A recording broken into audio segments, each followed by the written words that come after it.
This is the third of 3 films in which I have been talking to you about communism and socialism.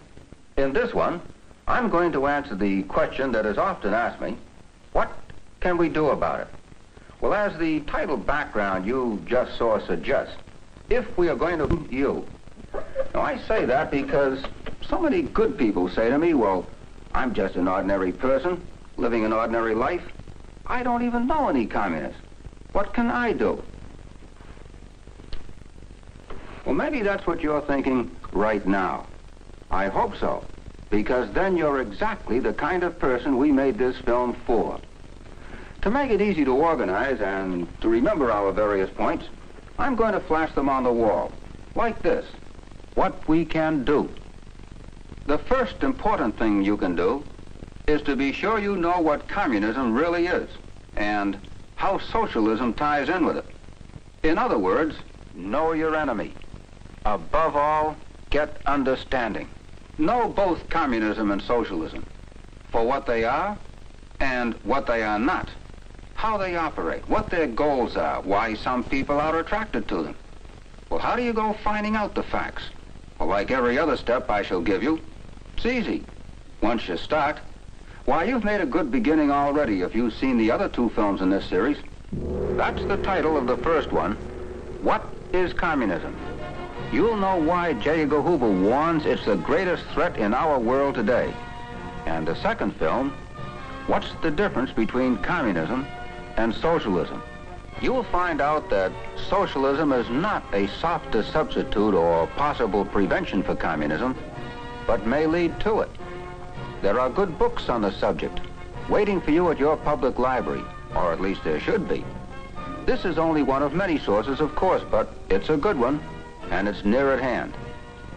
We'll touch on other sources in connection with the next thing you can do, and that is help others understand. Be so well informed that people will seek you out for help. This is an important contribution. And again, I want to emphasize how easy it is for you to perform a real service. Whoever you are, wherever you are, discuss the Red Menace with your neighbors, your friends, your business associates, your fellow students. It's no problem to introduce the subject. Why, the news in any paper you pick up will serve as a springboard. Besides having a new understanding yourself of stories like these, you'll be able to provide background information to your friends not found in day-to-day reports. What do you belong to? Service club, trade association, cultural group, farm bureau, church, school, PTA, sewing circle. There are thousands of ready-made audiences who welcome programs and speakers, movies, graphic material. Find out what's available and propose it to your organization. Again, there are many sources, but here's one address. Write to the National Education Program, Searcy, Arkansas. Make a note of it. Or, I'm sure you'll be able to get it from whoever is showing this film. From this nationally known Freedom Forum headquarters, honored year after year with more gold medals from Freedom Foundations at Valley Forge than any other institution, you can get entertaining and informative movies and film strips, original graphic materials complete with prepared lectures to go with them, a real help to local speakers, a wide variety of patriotic publications, and high school course outlines, right for their free catalog. Popular and authoritative lectures on our American heritage versus communism and socialism are also available. I am distinctly honored. That is my good friend, Dr. George S. Benson, nationally known lecturer and columnist. Just one of the outstanding speakers you can have in your town, school, church, or club.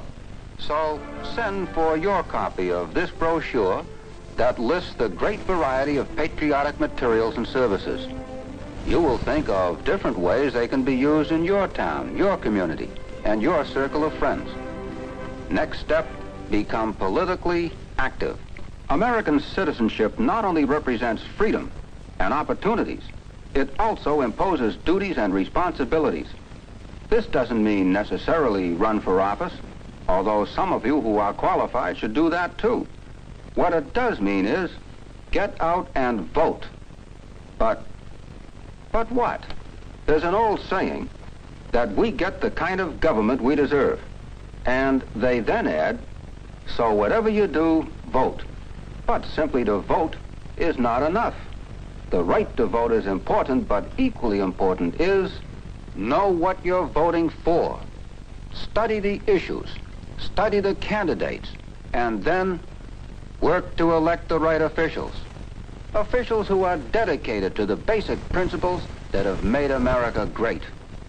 Surely it is obvious that the only way our country will ever come out of this Cold War alive is to elect officials who will pledge to move positively and firmly to protect our freedom, and then see that they do it. You have a first-class persuader to help you do this. It's right in your own home.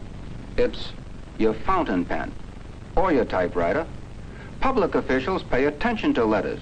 After all, you elected them to represent you. You should tell them how you want to be represented. Write them when you want them to do something. Write them when they do something you don't like. And when they have stood up for something you do like, well, drop them a note of appreciation. How many good-for-you letters have you written your elected representatives? That's a good tool, too. Let's use it more often. To do these things right, at the right time, you must be alert. And please note the sequence. You learn to be on the alert after you know your enemy, and after you become politically active. You learn what you are to be alert for. Are you a factory worker? A member of a union, a trade association, a service club, or a church? Be alert to spot anyone promoting the communist line and working their way into some position of authority. They may not actually be commies themselves. They may not even be fellow travelers. They may be only communist dupes, but they are dangerous. Are you a student or a teacher? Well, write to your congressman for a copy of J. Edgar Hoover's report, Communist Target Youth. See how, on direct orders from Moscow, the party is in a drive to get communist speakers into our colleges and universities, taking advantage of American academic freedom and the students' naturally inquiring minds. Their aim is to preach revolutionary tactics and change peaceful campuses into scenes like this. The communist-incited student riots in San Francisco. Communist agents make more progress where they can first make trouble. Once you understand the commie line, you can readily recognize it when it appears. The one spreading it may not be a party member himself. He may even be someone who doesn't know he is being used. One of their many tricks is to get you to agitate against something. So you see, there are things for you to do, and there are things not to do. Be on the alert to circumvent subversive activity of any kind wherever you encounter it, but, and this is also important, leave the communist hunting itself to the FBI. They are trained in this sort of thing. They appreciate any facts you can give them, but please let them do the investigating. And one thing more, let's not call anyone a communist just because he happens to disagree with us. And be doubly alert when the communists start hunting you. That's right. No matter who you are, you have your own circle of influence. So the commies want you. They have a variety of approaches. Any one of them may sound reasonable, even commendable. Just don't ever agree to join any committee, or support any cause, or sign any petition, or allow your name to be used in any manner until you know the whole story, who's behind it, what their real objectives are. For instance, not long ago, I picked up a pamphlet, and here I find a long bitter blast against our Internal Security Act.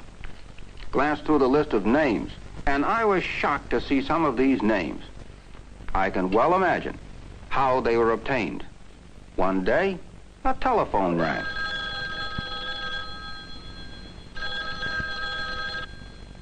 Hello. Is this Mr. Fred C. Harthen? Yes? Mr. Harthen, I'm calling you from the headquarters of the National Assembly for Democratic Right. Dr. Lubaker suggested I call you. Who? Dr. Sam Lubaker.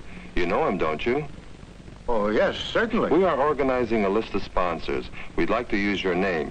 Besides Dr. Lou Baker, our backers include Leonard Ricks, B.J. Merkel. What did you say the committee was? The National Assembly for Democratic Rights. I'm sure you're for free speech, free press, freedom of worship. Oh, yes. Fine. Thank you, Mr. Harthen. I'll give Dr. Lou Baker your regards, if I may. Goodbye. Just like that, huh? But he already had Lou Baker, Ricks, Merkel. And now he has you. And will get more with your name. You have all signed for one of the notorious communist fronts, cited by the House Committee on Un-American Activities as using the Bill of Rights plea to attack our Internal Security Act. Don't let the communists use you. Please, don't be a dupe. Anyway, that's the way I wrote it in my notes. You know, even my secretary can't always read my handwriting. And so when she typed it, it came out, please, don't be a dope. And you know, her word's pretty good, too. Well, now, in summary, this is what you can do. Know your enemy. Help others understand. Become politically active. Get out and vote, but know what you are voting for. Work to elect the right officials. Be alert. There are many things to do. And there are things not to do. And to that list, I am going to add one more. Be constant. Perhaps this is the most difficult of all. And often, it's the most important. The other night, I was rereading a letter dated 1900 years ago. A man named Paul was writing to some of his friends in Galatia. But the exhortation is just as apt today. Let us not be weary in well-doing, for in due season we shall reap if we faint not. I believe that. I believe something else too. And to those of you of similar belief, in closing I would say, at least once each day, we should pray for guidance in living up to our mission as a child of God and our duties as an American citizen. That too, we can do. Will you join me?